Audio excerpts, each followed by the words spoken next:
But at the end of the day, I mean, sometimes it's worth it. You just have to do a lot of communication with your customer. That's the key thing, is communicating with them all the time. And with high ticket, of course, you want to make sure it's not fraud. So you always got to check on that. For fraud, I usually do like a reverse lookup. I just make sure that that person is associated with their contact info. Yeah.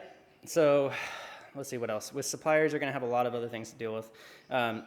Communication from suppliers is key, whether they email back right away or have someone you can talk to on the phone. That's really important. Obviously when you get the first order shipped out, does it go smoothly? How fast do they ship?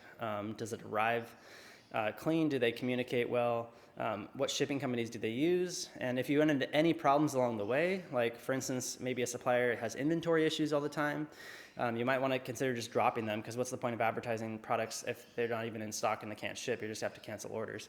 If they have profit issues, like if the shipping costs are just too high, then you might want to consider only selling their products that are over a certain dollar amount where the margin is high enough to support shipping costs. If they have warranty issues, the products always show up but then don't work, you're going to get chargebacks. That's not worth selling. If there's shipping damage issues, then they need to do better with packaging. And if they're not going to do that, then it's probably a good idea to drop them, because you're taking the risk. As a high-ticket dropshipper, you are taking the risk. So you got to be very careful with this stuff.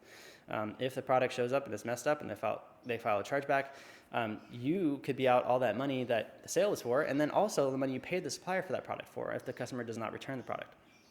And I've had it happen to me. So high ticket, which is high profit, but also high risk.